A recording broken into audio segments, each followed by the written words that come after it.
Joel, how are you? I'm gonna wait till some more people get in here. Forgive me, I needed to find some articles because I was not prepared, nor was I ready. Subi, how are you?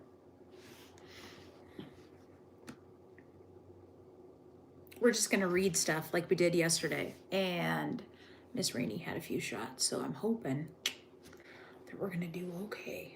I think we're gonna be fine. So,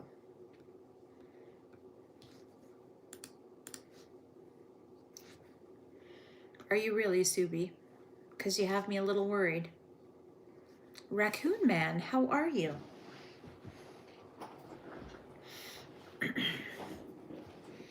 Trying to be all proper in my office.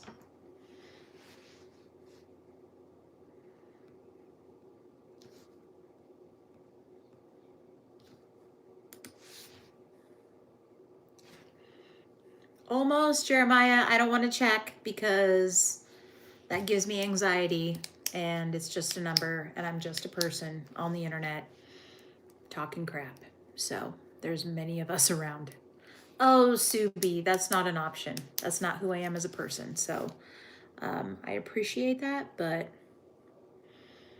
I absolutely will and do. So you shouldn't be getting anxiety. You know, I feel like I'm getting better at this, but I think I've always been one that wants to be liked by others. I know I have this tough girl front that I put on, but I, still feel like a kid in school. Wayne. Thank you, Wayne. But I also feel like I'm in school, where I want to be liked by everyone else. And if I'm not, then I cry a little bit inside. Joyful, how are you? I'm okay with constructive criticism. It's just the other stuff that can sometimes get to me. But I think that's for anyone that puts themselves out on the internet. Kitty, hello, how are you? Carolyn, how are you? Wayne, I'm hoping that you emailed it to me and not to fools. And I say that in a nice way because the only way that I know about some things is if I physically push fools and I ask him questions. Otherwise, the conversations he has with any of you outside of this, I don't know about. You might think that him and I talk about everything going on. That's really not the case. So awesome, Wayne. Thank you. I appreciate that. We got a cat Skinner.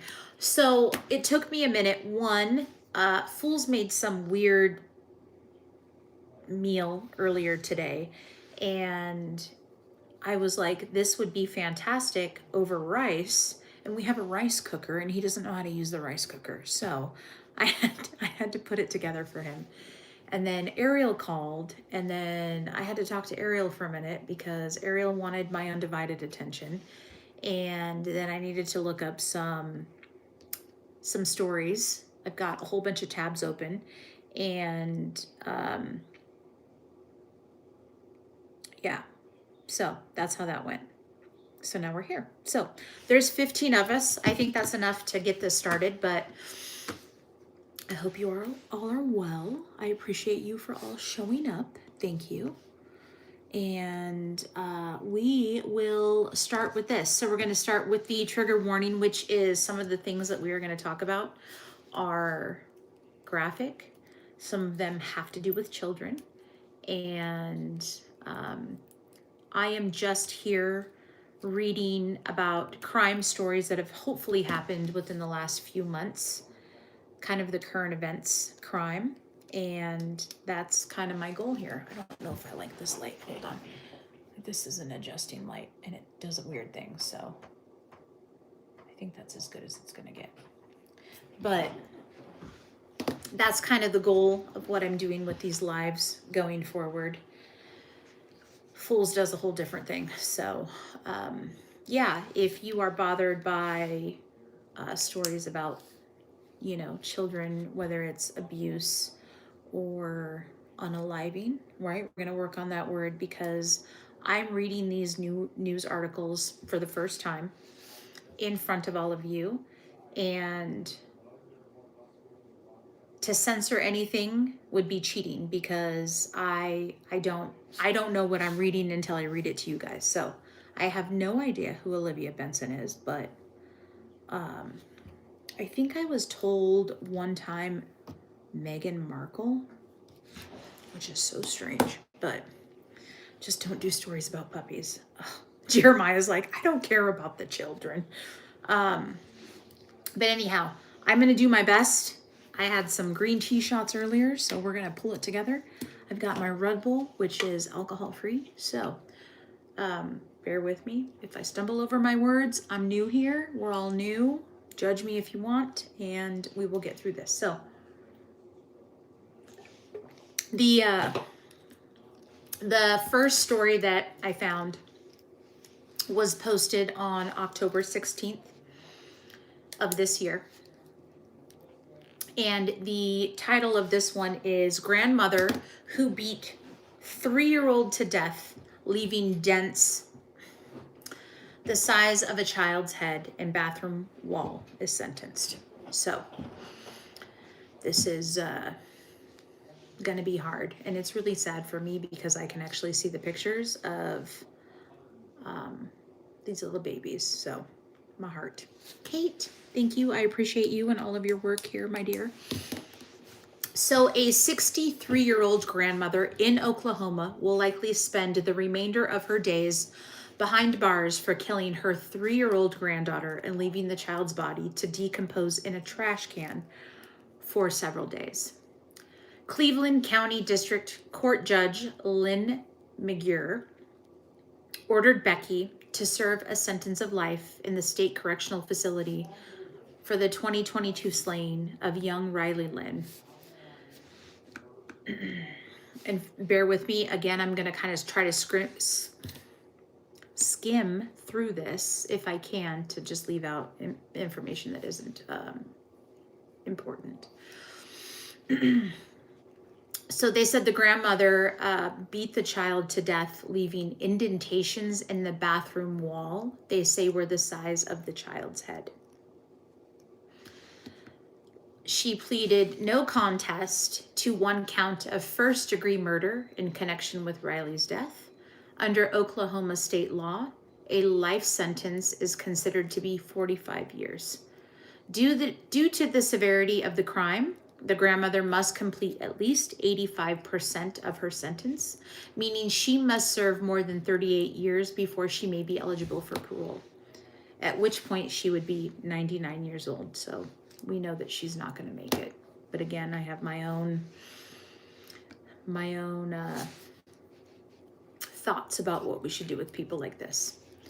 So according to the initial news release from the Oklahoma City Police Department, on June 21st, 2022, they responded, the officers responded to a trouble unknown call at a home located at Southwest 151st Street.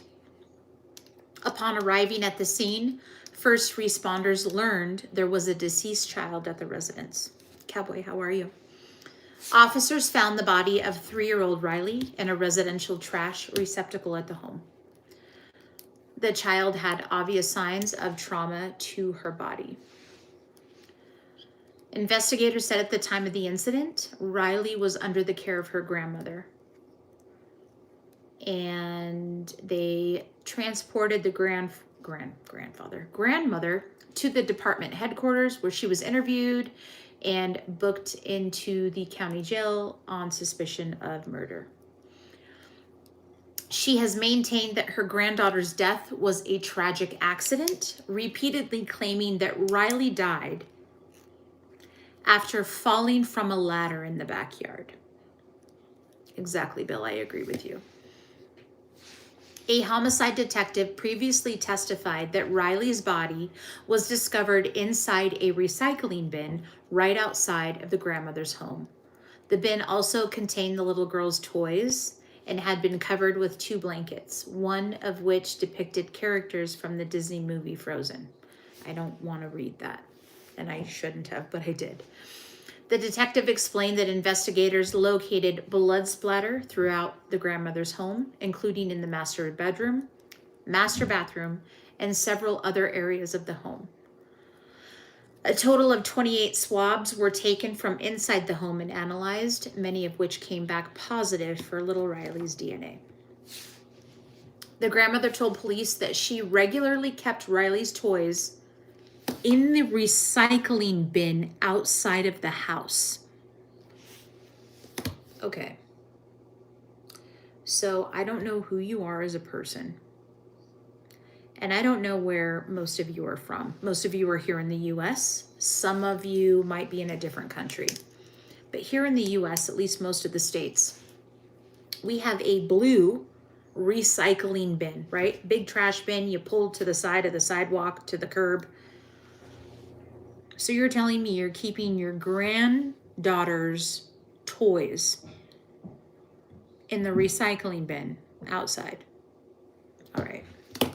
I hate this human already. I mean, I already did, but still. She further claimed there was a pool ladder next to the bin, which she supposed Riley climbed only to fall off and die. The mother said she found Riley unalived when she woke up the following morning. Okay, so you went to sleep at night. Let me rewind here. You went to sleep at night. There is a 3-year-old that you are caring for. And she supposedly climbs a ladder, falls down, passes away, and you didn't know until the next morning. Ariel, it's not the article that you asked me about. That one is at the very end because it's going per tab. However, it was the grandmother's ex-husband and Riley's grandfather who found the little girl's already decomposing body in the bin 3 days after her death and called the police. Sorry, I'm getting a text. The grandmother said she did not call up authorities because she feared they would take her other grandchildren away from her. This lady was caring for other grandchildren. I agree with you, Cowboy, on that. Police said the ladder next to the recycling bin was missing its base and would immediately collapse if anyone tried to use it. And as before, that is how the story ends. I swear it's like watching a Netflix episode where it just leaves you hanging on the edge. That is not a final sentence. I don't know what's wrong with these people. So we have a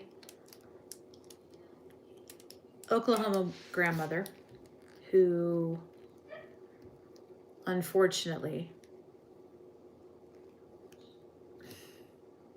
beat the crap out of her 3-year-old granddaughter and then blamed it on her falling off of a ladder.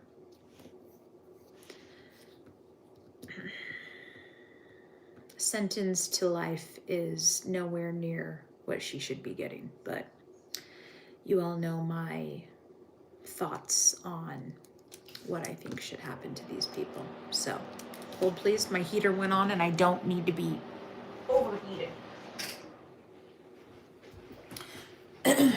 Thoughts, feelings, discussions, anyone? Trying to do this a little better than yesterday, so. Yeah, she's horrible. And to think that she's carrying. Welcome to 600 subscribers. Wow. 600 subscribers, guys.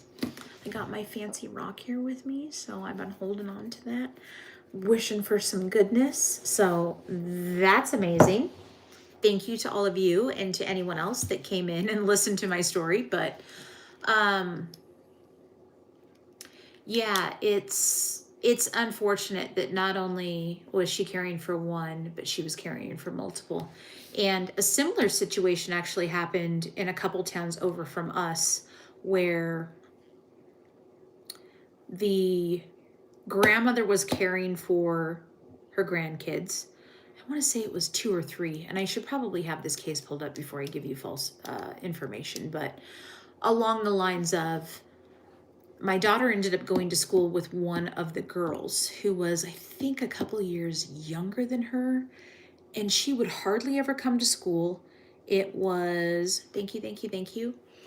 It was kind of a hit and miss. The parents weren't involved in their life simply because I think they were addicts. They weren't involved, so the grandmother took over.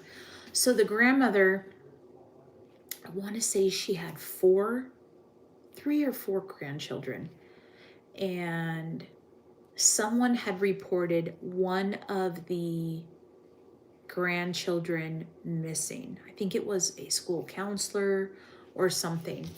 They ended up finding the little girl in a trash bag in the back of an abandoned or broke down vehicle in the yard.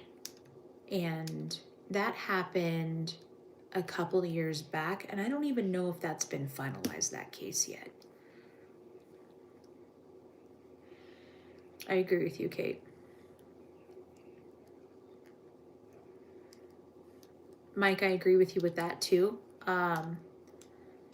You know, with these, I've never been in the foster system. I don't know much about it. I know that it's broken, but I think if we were doing welfare checks on these kids, regardless if it's a family member, may or may not have helped. But as we know, those checks don't happen that often. So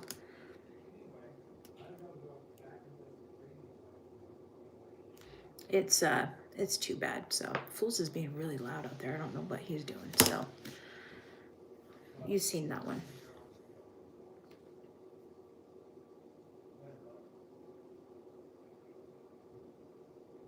Like, who is he talking to? Who is he talking to? Okay, we're moving on. That was not, I don't know what this one is. All right, so he was on the phone with Ariel. Still, dude, get off his, we're right here. Calm down. It's okay. We're not going anywhere. I have a live I'm doing, Ariel. Okay, so we have another one. I love you. Another one that has to do with someone under the age of 18. I'm having shots. I've had too many shots, so I'm trying to slow it down, drink my Red Bull, and make sure I'm not slurring my words. So this one has to do with a underage child under the age of 18. So advisory, trigger warning, all the things. If this isn't for you, please scroll past, please move past. I appreciate you for checking in, but I am going to the next one. So this was posted October 16th of this year. The headline reads, teen girls, no, it doesn't have to do with children. Hold on. Just a moment. So, Texas man who prompted August Amber Alert arrested in double homicide. And excuse me, this was October 15th. Wyatt, how are you? So on Wednesday, October 16th, a manhunt for the gunman who unalived the mother of his children and one other came to an end Monday evening, October 14th. His arrest came after an Amber Alert was issued for 3 children in which he abducted.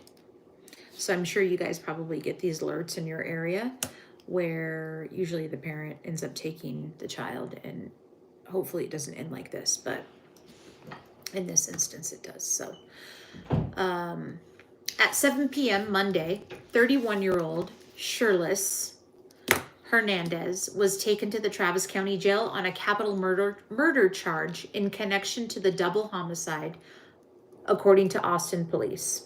If you're from Texas, you may have heard of this.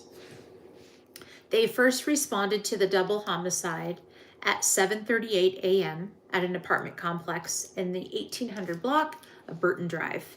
A man and woman were found unalived in the parking lot with apparent gunshot wounds. Are you joking? Okay, sorry. I thought it was a really short article. Officials identified one of the individuals as Francis, who is 27, with whom Machado was in a common law marriage. The other was a 19-year-old named Brian, who investigators say the 27-year-old and the 19-year-old had a dating relationship. So that should tell you something. Not that it condones it, but police were unable to locate the 3 children at the scene or any known address of the couple and issued an Amber Alert around 4 p.m. Monday. The father was listed as a person of interest for the missing children, whose ages ranged between 2 and 10. And as I mentioned, he's the father of the 2 children. About an hour after the alert was issued, another family member who had the children contacted the police department to notify them. The father dropped the children off at the home with the family member, and they have since been placed in the custody of Child Protective Services. The department did not elaborate on the status of the 3rd child. Hold on. I'm not understanding. Once the children had been dropped off, investigators say the father abandoned his silver Mitsubishi vehicle and left the scene in a Toyota Highlander. An undercover officer spotted the brother switching vehicles once again, blah, blah, blah. Let's move on. Okay, so apparently he had his brother as his accomplice to get him out of the state, is what I'm assuming. So we have a coward who unalived the mother of his children and left 3 children motherless. Family violence is something that touches every part of this police department, from homicide down to our patrol officer. Ooh, there's a big old picture of him. All right, I'm just reading through this really quickly. So it's 2 charges of capital murder of multiple persons, according to the jail records. His bond has not been set yet.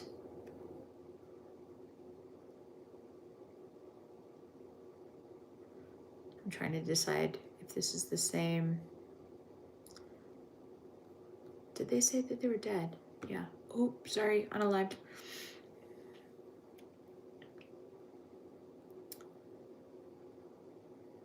Okay, well, that was not a fun article because I expected it to be a little bit longer than that. So my apologies. I'm going to blame Starla because she said cold reading is great, and I don't know what I'm coming up against until I get to it. So that was that. 10-year-old, a 4-year-old, and a 2-year-old. At least he dropped them off with family members. So I heard 1 or 50 times. Misfit, hi, how are you? Thank you, Patrick. I appreciate it. Yeah, so Amber Alert issued. Apparently the father was probably upset, is my guess. Thank you, Steph. Thank you. I appreciate it. And yeah, so unfortunately he unalived the mother, and it looks like the mother's significant other. So there is that. So we will get out of that one. Oh, my eyes with this light. I should just enlarge the, hold on. Computers are amazing. All right. So I've got another article. Who's getting ignored? I'm not even reading the chat, so be rude all you want. I hope you all answer each other's questions. If Fools feels unloved, tell him that we love him. Please. It's important. I need him to know that. Give him some attention.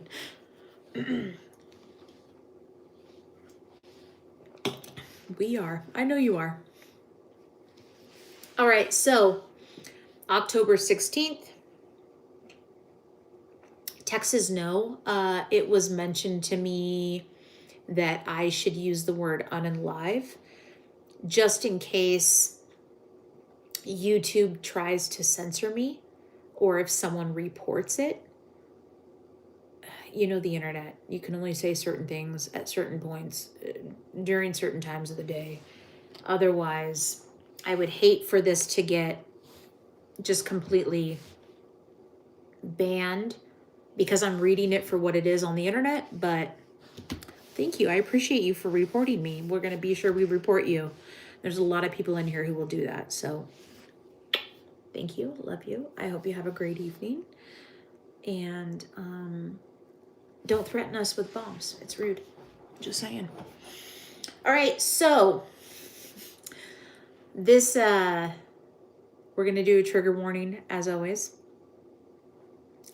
And this could potentially talk about violence or children and everything in between. So just know that we are talking about crime in the United States, and as you know, a lot of it isn't going so well. So the title reads, Texas man claimed his pregnant wife died of an overdose. Now police allege he strangled her. So I will tell you my first thought, right? Because I've been reading and doing these things for a long time. If there was someone who passed away, I think everyone should always look at it, detectives, as are you telling me to close my eyes for 60 seconds? What'd I do? Should I close my eyes? What's happening? What's wrong with them? I think that when you are investigating a case, you should always look at it as a homicide until you're proven differently. So when I hear this headline and it's Texas mom claimed pregnant wife died of overdose, now police allege he strangled her. Do you not see marks on this woman's neck? I'm just saying. She has an overdose, and I'm just throwing something out there that if that's really the case, how is it that we're now coming up with this? But we're going to move forward. We're going to read this. So Christina, who was 38, she was 9 weeks pregnant with her third child when her husband, Lee, who was also 38, allegedly unalived her. A Texas man told police his pregnant wife died of an overdose, is now facing capital murder charges on allegations he unalived her. On Monday, October 7th, Houston police officers responded to a report of suicide at the home of Lee and his wife, Christina. Lee said he and Christina, who was pregnant with their third child, were home that day with their 2 small children, and they were arguing, according to a bond order obtained by the people that are writing this article. Lee, who is listed on LinkedIn as the founder and product architect of Excel Engineering, Excel, screw you, told police his wife went to bed and 3 hours later, he found her unresponsive and called 911 while he performed CPR on her. Paramedics rushed Christina to a local hospital where she was pronounced no longer with us. According to a bail order, Lee told police his wife had overdosed. But hospital staff told officers that Christina had bruising and apparent trauma to her face. Hello, I already mentioned that and I wasn't even there. Besides that, both a hospital physician and the medical examiner detailed injuries consistent with strangulation. The Harris County Institute of Forensic Sciences ruled her manner of death a homicide and the cause of death due to compression of the neck, according to the police statement.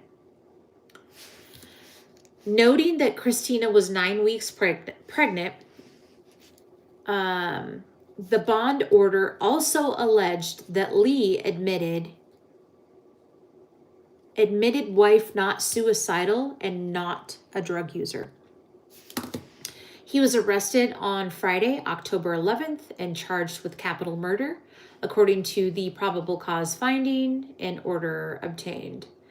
He was booked in the Harris County Jail, where he remains held after being denied bond. And then it gives information on the domestic violence hotline if you are in Texas. So there is that. So yes, this guy decided, I don't know what he decided. He already had 2 kids together. What's the issue? Lose the glasses. If I do, I can't see. So I appreciate you. You can just scroll on forward. That's fine too. Any comments, concerns, anything you want to say? Anybody, anyone, anything. Wood chipper. You know what, Red? If we could do all the things, I wouldn't even worry about a wood chipper. Sounds messy. I mean, a wood chipper for some individuals, but I think on other individuals, I think they should be punished in a different way, but that's just who I am. So, okay, getting out of that one. Is anyone following, just curious, drug screening on the mall? Absolutely, Wayne. I agree with you. Stop saying. Okay, Ariel, my apologies. I was only reading the article, so. Is anyone following the Menendez stuff that's coming out? The Menendez family? The Menendez brothers, I guess, shall I say. And how there's new evidence that they're trying to, I think, try to be released from prison. Netflix has a couple things out right now that kind of show their case. They have like not a skit, but what is it? Like a reenactment of what had happened. And then they have the actual trial part. So I did pull up that article from People magazine. I don't know how great that's going to be, but is the chair sentence illegal in any states?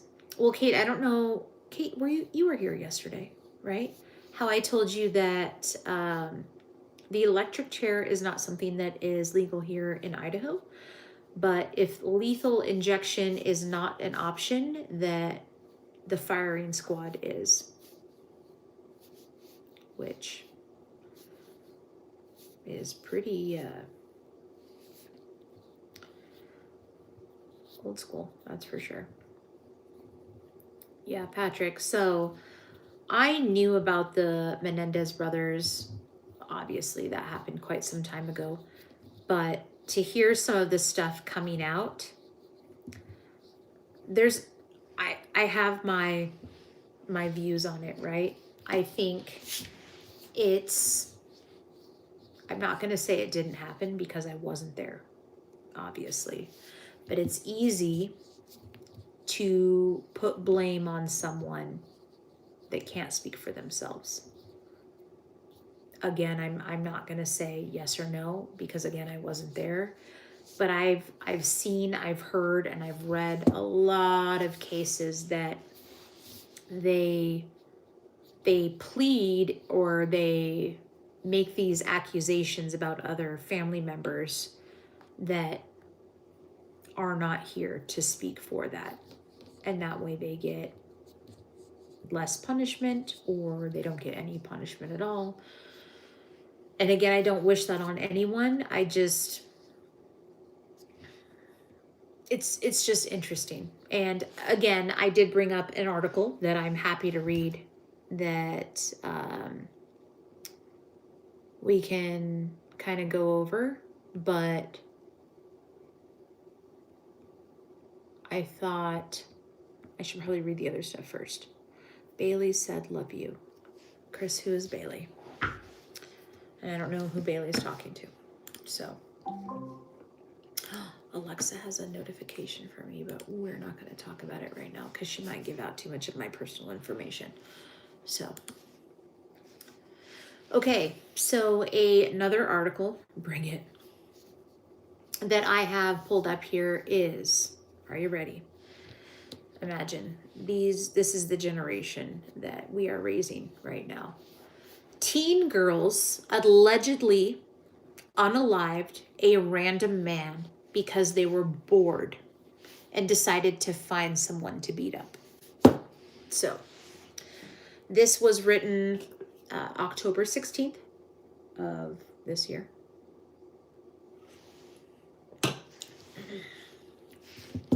A group of 5 girls in Washington, D.C. beat an elderly man who was disabled to death last year because they were bored and looking for something to do with one of the assailants. One of the assailants testified in court on Tuesday. The girls, who range in age from 12 to 15 years old, are accused of unaliving 64-year-old Reggie Brown in a random attack in the nation's capital almost 1 year ago. I'm going to tell you right now, if this was my child, Fools already knows. Hello, Brian. This is just current crime. Yes. So according to a news release from the Metropolitan Police Department, they responded to the 16, good grief, girlfriend. What is my problem? Okay. Reports of a man down. I don't know what my issue is. I literally looked at the screen and it just was nothing there. Upon arriving, first responders said they located an adult male, later identified as Reggie Brown, suffering from injuries consistent with an assault.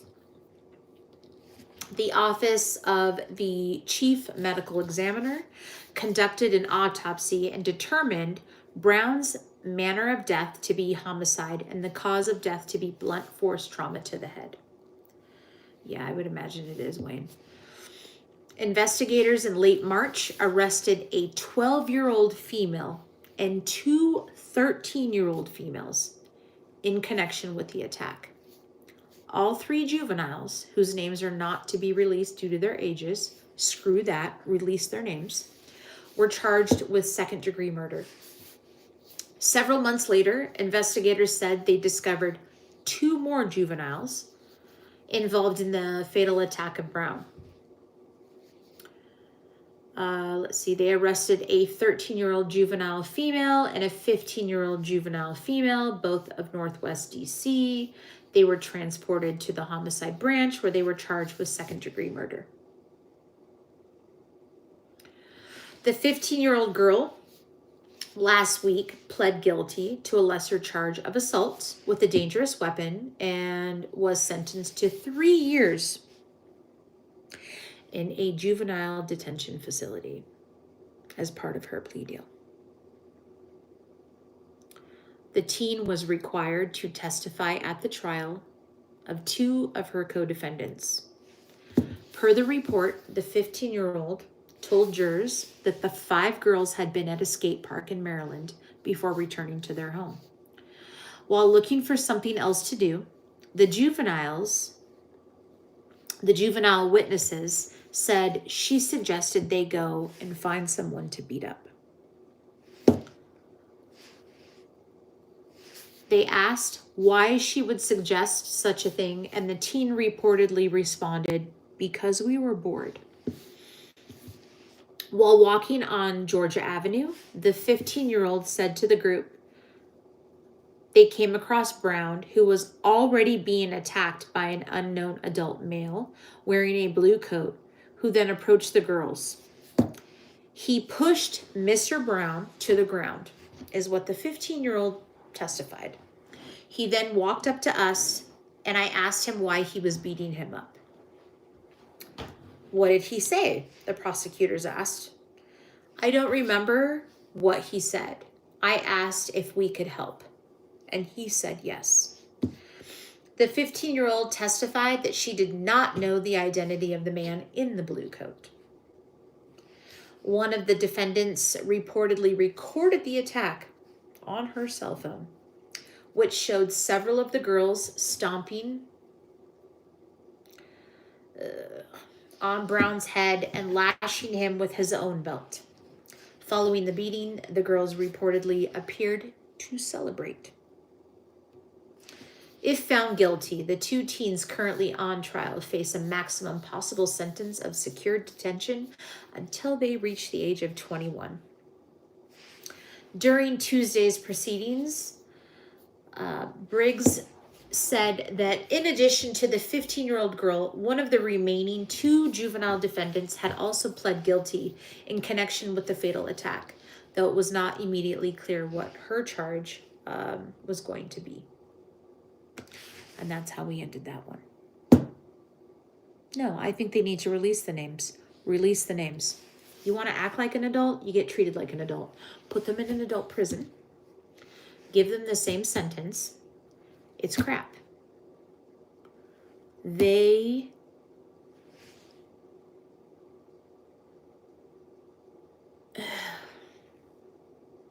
don't understand this world. I don't know if I can keep doing that. Is it a pet rock? It's a rock that I picked up in the Oregon coast at a rock shop. It is a heart, and I love it, and it's amazing. So it's my fiddling rock. So I guess if you want to commit a crime, do it before the age of 18 and get a slap on the wrist, because as I read, this girl got 3 years? Is that what I read? I'm looking for it again. 2 years? Shoot, I don't know where it went. Where's Mr. Rainey? Mr. Rainey's is away. He's probably sleeping. I don't know. Is my guess. He probably ate and went to sleep. But yeah, 3 years for stomping a man to death and volunteering to hurt, which they stated was a disabled, homeless, elderly man. I don't get it. I don't understand this world. He's in the next room. Yes, he is. I hear him. He's coughing. He's still awake. He's alive. I want you to know there's something in here that's making me not being able to breathe. It's like allergies or something. Okay. Is everyone good? Are we still hanging in there? Tell me how you're doing. Hold on. I need a nicotine fix for a second. Please and thank you. I agree with you, Wayne. It depends on what state. In this state, what I notice about this state is the state that we're in. you have to be a violent offender. And even then, I don't know how the child laws are here, but let's say someone who has a DUI, right? Someone who has a DUI, their third consecutive DUI, what is it? California has a 3 strikes you're out rule. I want to say, does Idaho have that same? Hold on, I gotta Google. I gotta do the Google machine. Idaho 3 strike rule.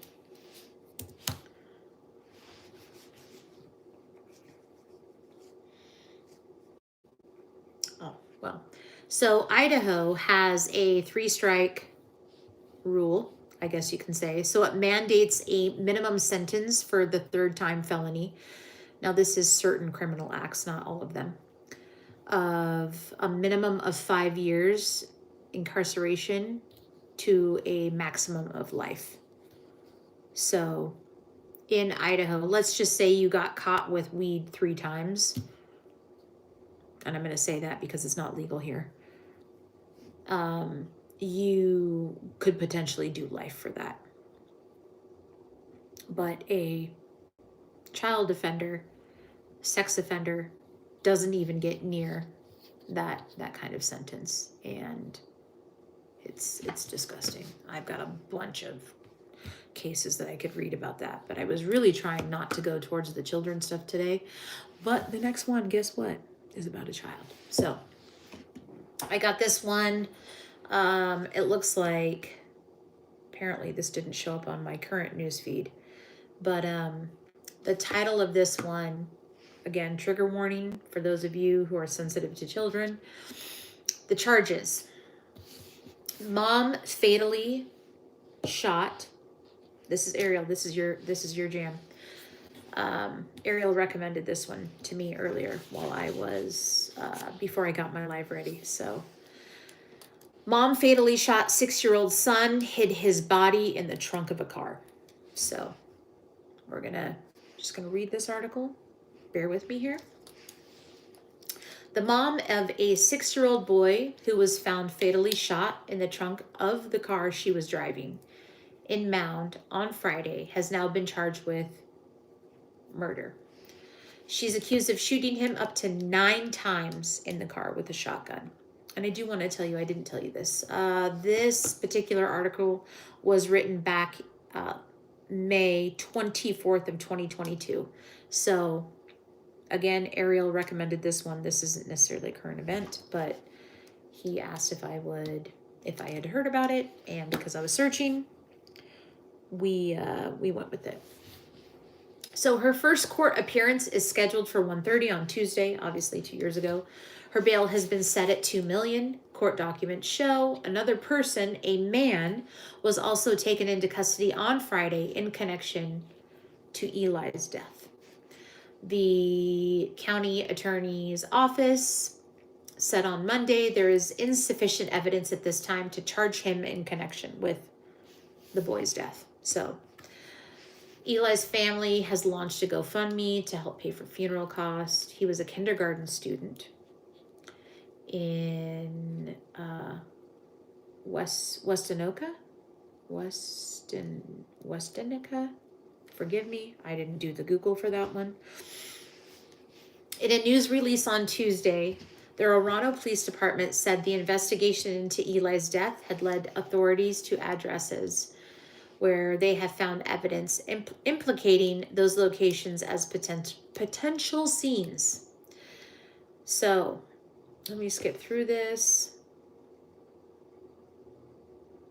Okay. According to the criminal complaint, at about 7 a.m. on Friday, May 20th, police officers conducted a traffic stop on a Chevy Impala driven by the mother that was missing one of its front tires and was riding on the rim.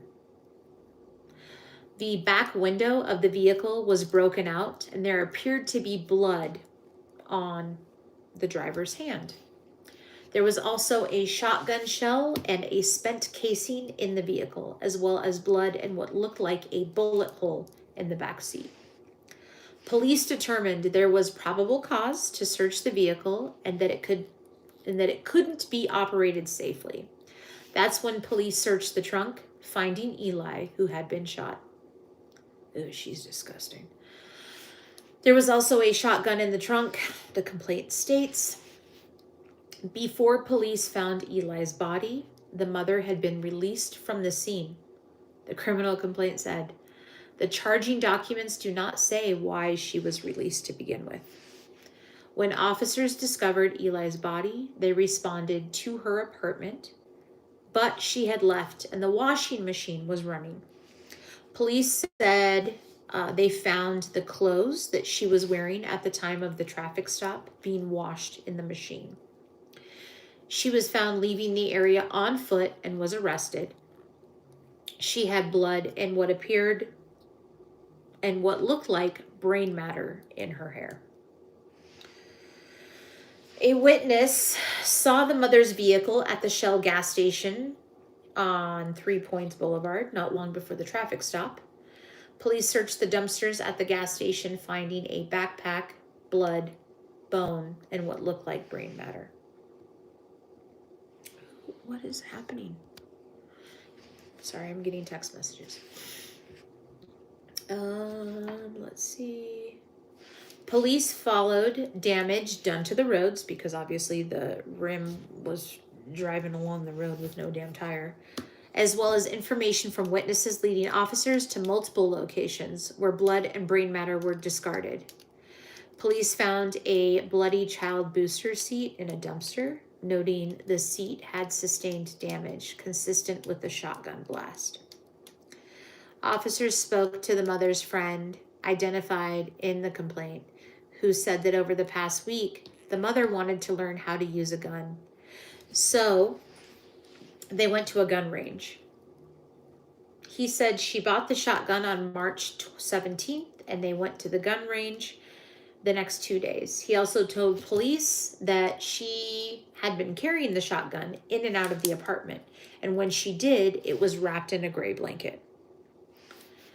Police further searched the mother's car, finding a significant amount of blood and what appeared to be brain matter in the back seat. A gray blanket was also found in the trunk. A preliminary autopsy found Eli was shot multiple times, possibly up to 9 times, including shots to the torso and his head. Court documents show that Eli's father had been fighting for custody of his son, and his fiance said the boy's mother struggled with drug addiction and mental health issues, but despite their repeated calls for help, Eli's biological mom was awarded full custody.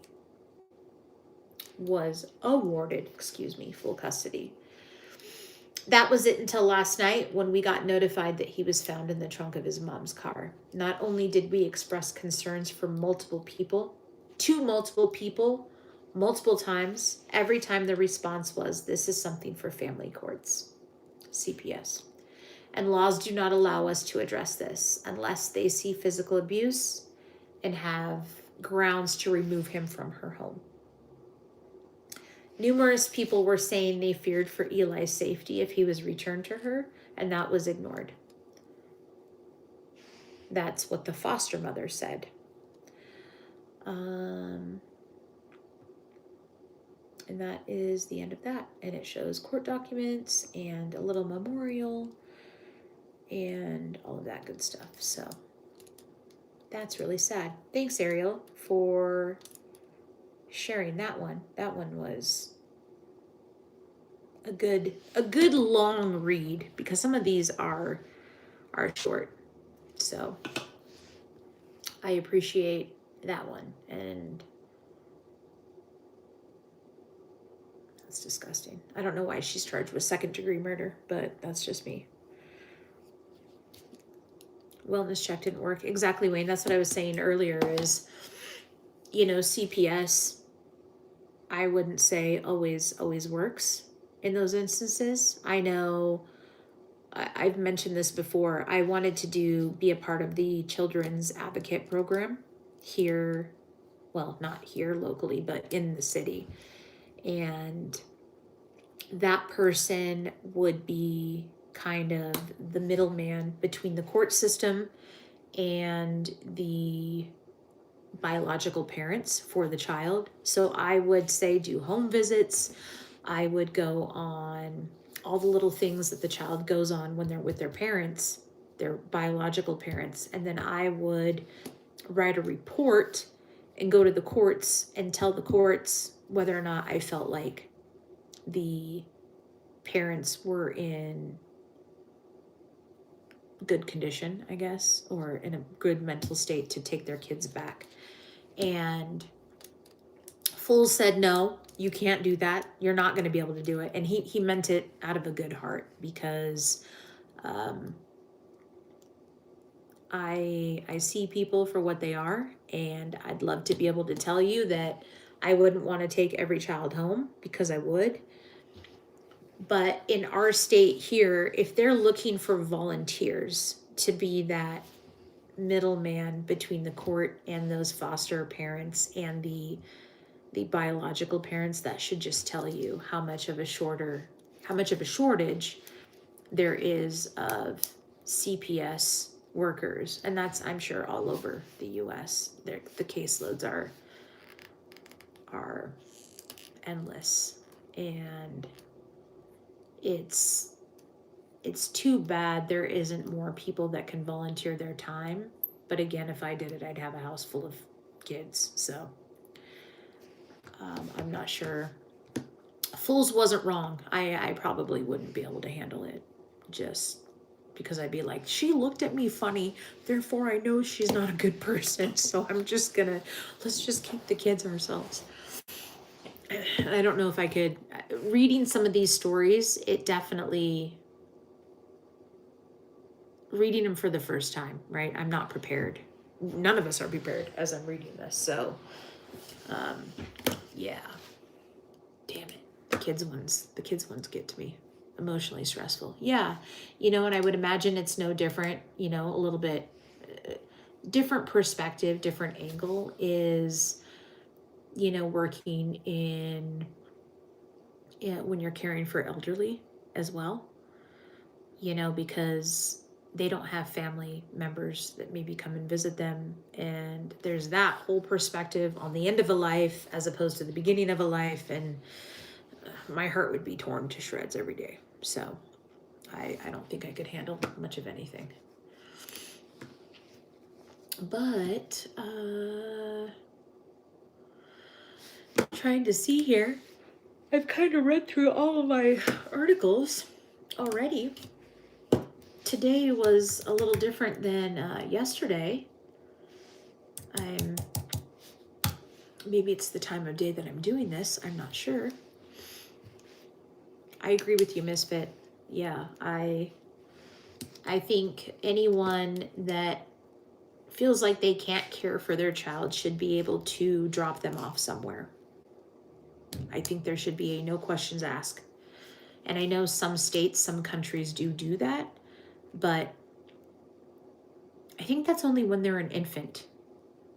I have not looked up the rules, but I think at any age, if you have a toddler, a 2-year-old, a 3-year-old, a 4-year-old, there should be a place where these people can say, hey, you know what? I can't handle this. I don't have a place or a safe place that I feel like I can drop my child off with, or a family member. I'm doing this all alone. I can't handle it. There should be something that they should be able to do without any judgment. And I say that lightheartedly, because I also wouldn't want people to abuse the system and just have children after child after child and then just drop them off with whoever, because that's not the goal either. But I agree with you. Bass fishing, you're absolutely right. Again, Wayne, yeah, I'm sure. Joseph, how are you? Mike, again, I think it's dependent on the age, right? I don't know, Ben. I can read your what you're saying. What did you say, Ben? What is it called? Safe Haven? Safe Haven, am I right? Safe Haven program? Safe Haven. program? I'm just curious while I'm here. It's the Safe Haven. Safe Haven's a little bit different. Depends on how you search for this. But I'm not sure. I mean, I'm sure there would be a ton of kids that would be put into these scenarios. And I think a lot of them would be like parents that my child is out of control and I don't want to deal with them anymore, because I think you're going to get those as well, as opposed to I literally cannot care for my child. I do not have the means. I am a drug addict, or I'm an alcoholic, or I don't have a stable place to stay and I thought I could do this and now I can't. It's too bad, and forgive me, I could be misspeaking here, that isn't an option no matter the age. That's what I thought, Starla, and I knew it was Safe Haven. I've got it pulled up here. Safe Haven comes up as some obviously different things, kind of like a battered women in shelters as well. But what about those that can't care for the child at 3 and 4? And those are the ones that get wrapped up in that system and unfortunately get abused and neglected. Man, I'm telling you right now, I just need to buy like acres and acres and acres of land, have a bunch of homes and a bunch of people helping out to care for these kids, because that's our future, man. And I am by no means a perfect parent. I have messed up many a times, but there's a reason why the cycle repeats itself. You know, if they don't feel loved and protected and that they can trust anyone, then how do you think their life's going to turn out? They will end up using drugs. They will end up being alcoholics. They will end up running to someone or something to fill a void that they couldn't get when they were younger. So that's how I feel about it. I'm not a counselor. I am definitely not a life coach by any means, but I'm just saying, it's a vicious cycle, and it starts at home. That's how I see it. I think Fools is snoring. I feel like the whole house is vibrating. That goes for children and adults. Ever dated a psycho? Depends on what your definition of psycho is. How about a narcissist? How about a liar and a manipulator? Does that consider a psycho? Start small and show us how you make a sandwich. My sandwiches are made with love. Just letting you know. Anybody that has one of my sandwiches, just so you know, rave reviews. So,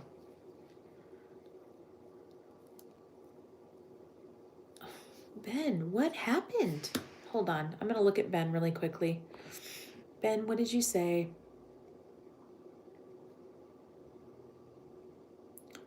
Well, hello. That was the longest 2 minutes ever. I don't know what Ben said before that, because Ben, I don't have any comments for you. No, Ben, I've got comments from you from a long time ago, actually, from all of my lives that you've been a part of, and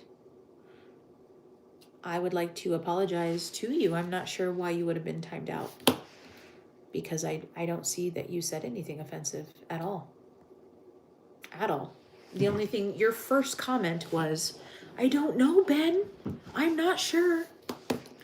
I can just see that your first comment today, sorry guys, not trying to be rude, but I definitely want to address this with Ben. Ben, your first comment today was hello. That was the longest 2 minutes ever. And then just like you said, am I still timed out? And I was like, no, hello, I can see you. And that was you talking. That was just this live. So I'm not sure. I don't have the ability to see who timed you out, unfortunately. I'd like to tell you that who I have as my moderators are, I appreciate them. And I can tell you from myself, I have banned the wrong person from Fool's account. Straight put them in timeout, banned them forever, and he was a fantastic man on the channel. And we didn't know how to fix it. It was really by accident. Literally, I had just clicked the name and I was just going through it so quickly. I ended up clicking the name underneath instead of the one that I should have been clicking. And that happened. So everyone makes fun of me about it now because it was really bad. The poor guy had to get a second account because he's like, why can I not comment? And it took us forever because we had to go on the internet and go through YouTube to figure out how to, through the desktop, in order to get it taken care of. But yeah, so yeah. No, really, Ben, I apologize. So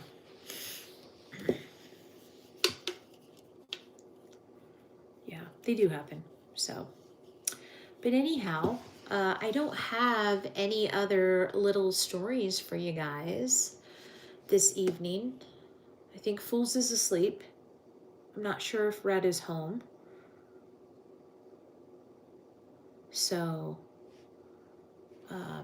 I appreciate everyone that stopped by. I'm not sure if I want to do this every single day. I know I wouldn't run out of cases, but this one, again, I was not prepared as much as I should have been. Obviously, if you were in the live previous, I was not on my A game. I should be doing this first and then go do that afterwards. So that's how I see it. Do it every night. Debbie, it's just a little break in the monotony of what we're dealing with, I guess. On all the other, I'm writing it down, Wayne. Oh my gosh, there really is something in here that's making my nose stuffy. I don't know why, it's just in this room though. All right, Wayne, I wrote it down. Yeah, I just woke up from my alcohol nap. Well, congratulations, at least you got a nap. And stop being a troll. Be nice or just move on. It's okay. You don't have to stay for the shit show if you're going to be a shit. Starla, thank you. I appreciate the encouragement. Because without you, I'm nothing. Thank you. I don't even know what to say. How do you say your name? It's just a bunch of lines. Can I call you something at least? I kind of want to call you like the grate. You know, like a grate in the floor. Or like one of those cow grates I roll over on the road. I don't know. It's just a bunch of lines. I want to address you properly. Like, I don't know what to call you. Tell me what to call you, please. And at least make it funny.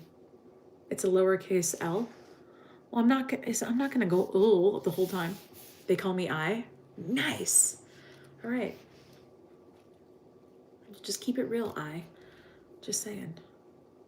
I'm not gonna say it 20 times, but good morning. So anyhow, I do appreciate everyone for coming in, stopping by, rolling through, doing the thing. Apparently the power's trying to go out, so that's fantastic. Or we got a ghost in the room, and I prefer the ghost over the power because I like warm water and warm food. So that would be cool if we started talking these crime things and then spooky things started happening. So that's kind of the goal of this office. Not only was it for my office work, but I wanted to get into these deeper, darker stories that are longer episodes that are more for the Chaos and Criminals channel. And I thought about some creepy photos. You know, like those old photos where it's like the family um, holding the pitchfork, but their eyes are all black. And then I thought, I don't know if I want to invite that energy in the room. So the only thing that we got is The Exorcist from the movie. We do have that photo in here, and my smoking skeleton, and my dark moon and bats on the wall, I guess. So it'll be interesting to see what kind of energy happens, because I do believe in that. That's why we've got our fancy rocks in here, because we're doing the thing. Look, I don't know if I believe, but what I do know is, what's the worst that's going to happen? Maybe it's true, maybe it's not. I guess we'll never know. So anyway, I love you all. Thank you for stopping by. You're amazing, and I'm only going to say your name once, but thank you for clarifying that. I appreciate you. Just don't be an ass when you come in here. I would appreciate it. So, exactly, Carolyn. That's why I was like, you know what, crystals and the rock thing, if it works, it works. I think as humans, we all need to be grounded. Put your feet on the ground, on the bare ground. But again, I'm not trying to be a weird hippie chick who's a vegan and does all that, because I'm not. But anyhow, I hope you all have a wonderful evening as I am rambling on.